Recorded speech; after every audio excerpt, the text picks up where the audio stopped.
नमस्कार विद्यार्थियों। ब्रिटिश भारत में सांप्रदायिकता, 8वां व्याख्यान। विगत व्याख्यान में हमने जो चर्चा की थी वो एक बार पुनः मैं आपसे साझा करना चाहता हूँ ताकि आपके मस्तिष्क में बातें उभर करके आए जो हम अभी तक कर चुके हैं। देखिए, भारतीय संविधान के निर्माण के लिए पंडित मोतीलाल नेहरू की अध्यक्षता में एक समिति बनाई गई थी जिसमें सदस्य सर अली इमाम, इनके अलावा शोएब कुरैशी, M.S. अणे, डॉक्टर M.R. जयकर, G.R. प्रधान, सरदार मंगल सिंह, तेज बहादुर स्प्रू और N.N. जोशी। नेहरू कमेटी के सम्मुख सबसे महत्वपूर्ण प्रश्न था कि भारत के लिए संवैधानिक उद्देश्य निश्चित करना। विद्यार्थियों, रूस की क्रांति के बाद भारत में समाजवादी विचारधाराओं का प्रभाव निरंतर बढ़ रहा था और ऐसी ही विचारधारा के फलस्वरूप 1927 में कांग्रेस का उद्देश्य स्वतंत्रता प्राप्त करना निश्चित किया गया। नेहरू कमेटी ने बहुमत से भारत के संविधान का लक्ष्य डोमिनियन संविधान पर आधारित पूर्ण उत्तरदायित्व की सरकार की स्थापना करना बताया। संविधान से ही संबंधित एक महत्वपूर्ण विषय यह था कि संविधान एकात्मक हो या संघीय। जिस संविधान की रूपरेखा नेहरू कमेटी ने प्रस्तुत की उसमें ब्रिटिश राज की भांति एक सशक्त केंद्रीय सरकार की कल्पना की गई थी। सांप्रदायिक समस्या पर नेहरू कमेटी ने कुछ सीमा तक एक लचीला दृष्टिकोण अपनाया था। कमेटी अल्पसंख्यकों के लिए मिश्रित चुनाव प्रणाली में स्थान सुरक्षित करने की सीमा तय करने का वो उसके लिए भी तैयार थी। 1924 के लाहौर अधिवेशन से केंद्र में एक सीमित कार्य करने वाली केंद्रीय सरकार प्रांतीय स्वायत्तता और पृथक चुनाव प्रणाली की व्यवस्था को समर्थन देने के लिए प्रतिबद्ध थी। 1928 के दिसंबर महीने के अंतिम सप्ताह में ऑल पार्टीज नेशनल कन्वर्सेशन की बैठक हुई, सर्वदलीय मीटिंग हुई। तो जिन्ना ने नेहरू कमेटी के प्रस्ताव पर 3 संशोधन वहां पर रखे। पहले संशोधन के अनुसार केंद्रीय विधानसभा में 1/3 स्थान मुसलमानों के लिए सुरक्षित रखने को कहा गया। दूसरे के अनुसार पंजाब और बंगाल में जनसंख्या के आधार पर प्रतिनिधित्व की मांग की गई और तीसरे के अनुसार संविधान में अवशिष्ट शक्ति प्रांतों को देने की बात कही गई। लेकिन जिन्ना इस मीटिंग में मुसलमानों के एक अलग एक ग्रुप था उसका प्रतिनिधित्व कर रहे थे। उनके साथ में ज़्यादा मुसलमान नहीं थे, इसलिए उनके विचारों का उस मीटिंग की कार्यवाही पर कोई प्रभाव नहीं पड़ा और वो संशोधन रद्द हो गए। उधर मोहम्मद शफी के नेतृत्व वाली लीग ने प्रारंभ से ही नेहरू कमेटी और सर्वदलीय मीटिंग का बहिष्कार किया। अपना विरोध प्रकट करने के लिए दिल्ली में आगा खां की अध्यक्षता में 31 दिसंबर 1928 को ऑल पार्टीज मुस्लिम कॉन्फ्रेंस की बैठक बुलाई गई। नेहरू कमेटी के प्राय सभी प्रतिवेदनों के विरुद्ध प्रस्ताव पारित किए गए। जिन्ना ने इस कॉन्फ्रेंस में भाग नहीं लिया, परंतु मार्च 1929 में मुस्लिम लीग के अधिवेशन में जिन्ना ने अपना 14 सूत्रीय सिद्धांत रखा। यह सिद्धांत जिन्ना की राष्ट्रीय कांग्रेस द्वारा अवहेलना किए जाने का परिणाम था। इसमें संघीय संविधान, प्रांतीय स्वायत्ता, पंजाब और बंगाल में मुस्लिम बहुमत की स्थापना, केंद्रीय विधानसभा और प्रांतीय मंत्रिमंडलों में मुसलमानों के लिए एक स्थायी स्थान सुरक्षित करने की मांगें आदि सम्मिलित थी।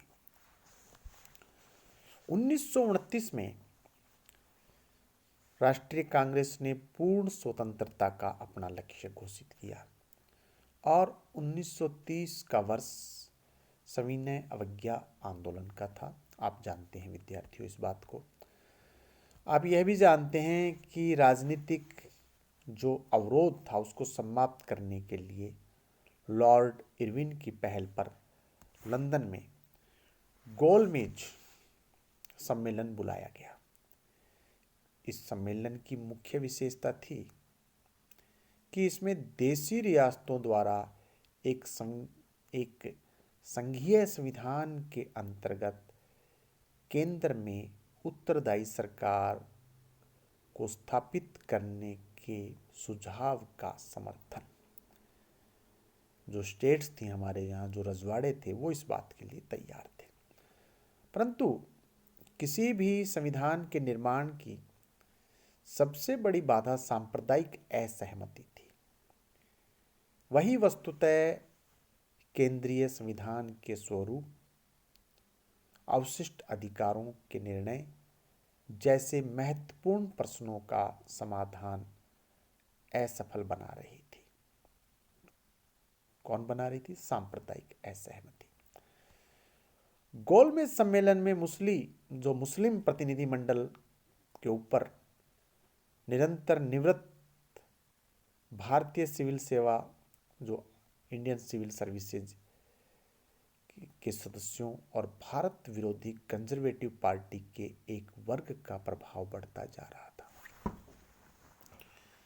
गोलमेज सम्मेलन में मुस्लिम प्रतिनिधिमंडल के ऊपर सेवानिवृत्त जो IAS, जिनको अभी हम कहते हैं, यानी कि ICS के सदस्यों और भारत विरोधी कंजर्वेटिव पार्टी, जो इंग्लैंड की कंजर्वेटिव पार्टी है, के एक वर्ग का प्रभाव बढ़ता जा रहा था और उसके साथ ही उनके रुख की कठोरता भी। किसके रुख की? मुस्लिम प्रतिनिधियों की। किसके प्रति?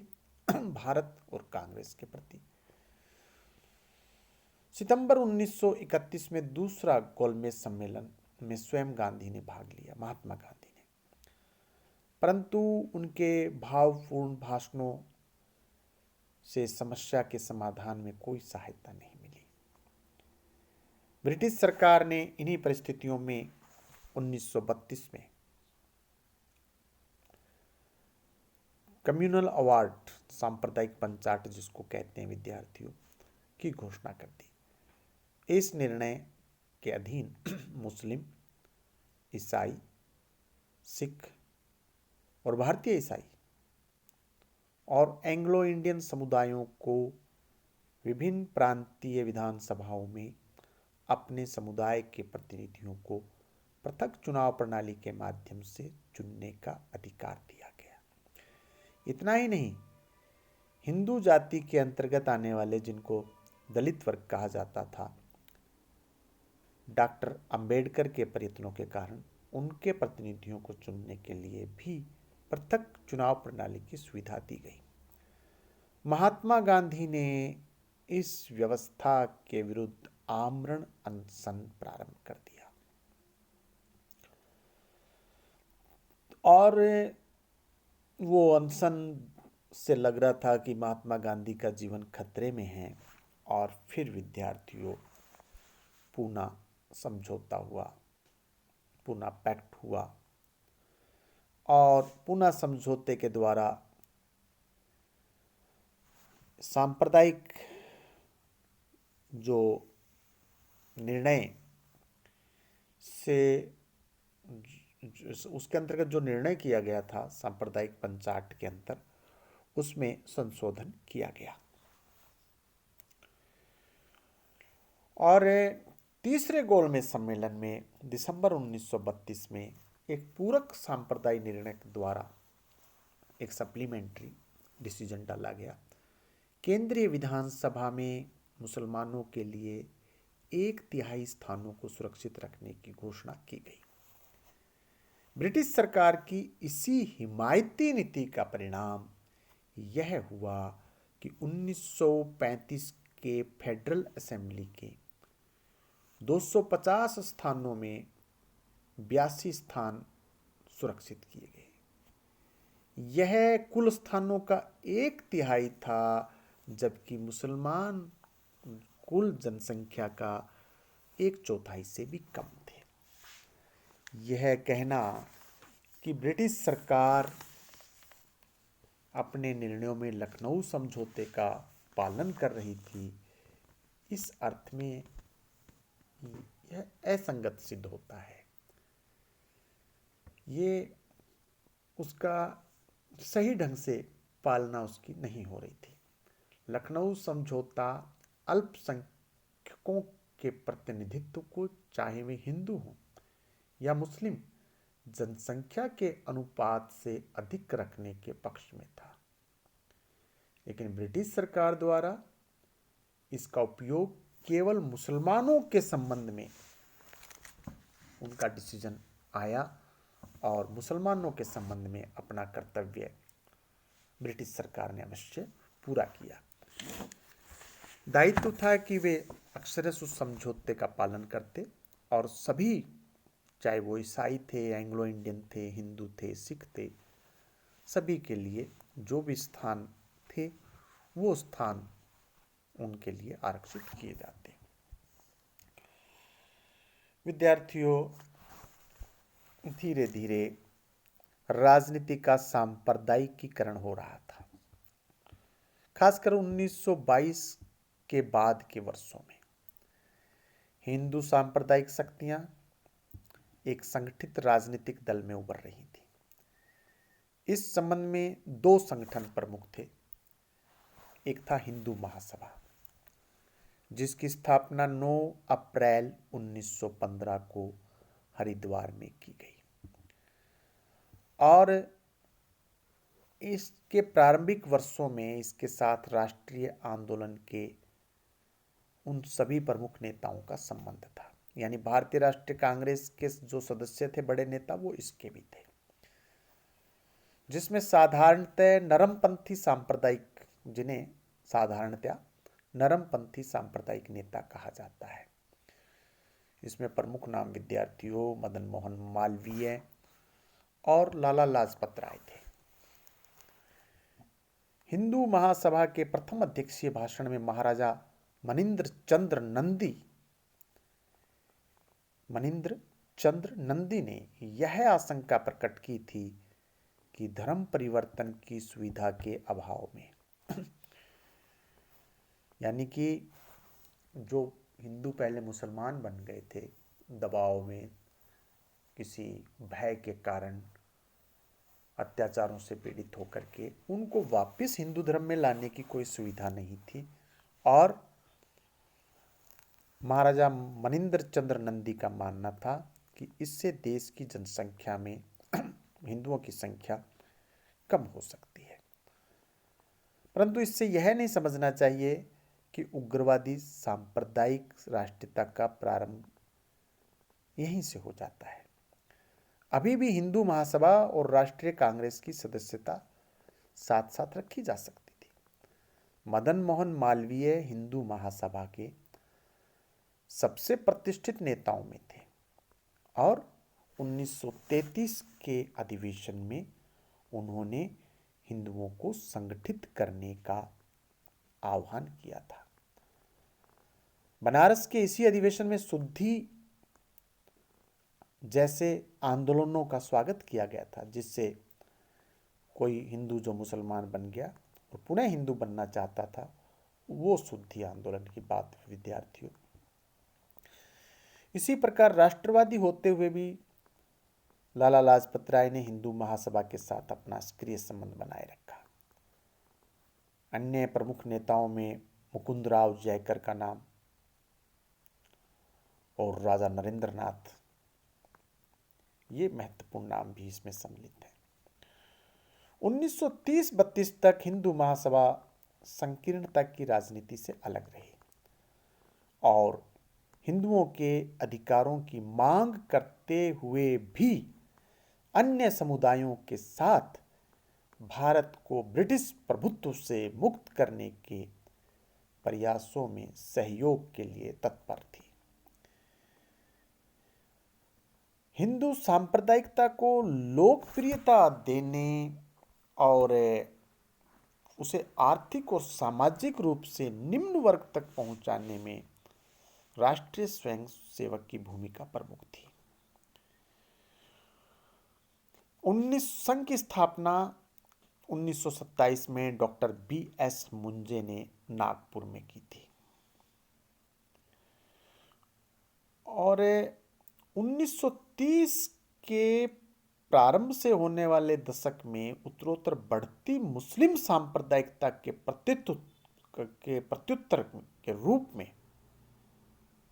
ही राष्ट्रीय स्वयंसेवक संघ का विकास हुआ। विद्यार्थियों, सांप्रदायिकता की ओर पहला कदम मुस्लिम कट्टरपंथी नेताओं का था और फिर उसके बहुत बाद, ऐसा नहीं है कि तुरंत बाद ही, क्योंकि हमने मोपला के किसानों का जो उस समय जो चल रहा था और फिर मोपला में जो हुआ वो बातें तो विद्यार्थियों 1894 से लेकर 1896 में विद्रोह हुए और फिर असहयोग आंदोलन के समय और तो उसके वो जो घटनाएं घटित हो रही थीं उसके कई वर्षों बाद हिंदुओं में भी कट्टरपंथी नेता उभर करके आए और उसी का परिणाम था राष्ट्रीय स्वयंसेवक संघ।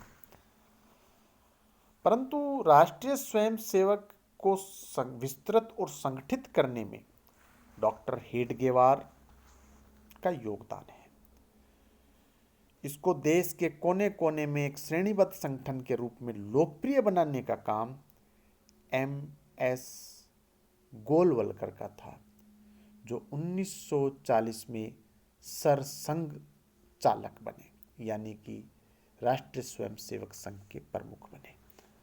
गोलवलकर की एक पुस्तक है जिसका नाम वी यानी कि हम में राष्ट्रीय स्वयंसेवक संघ का राजनीतिक दर्शन स्पष्ट किया है।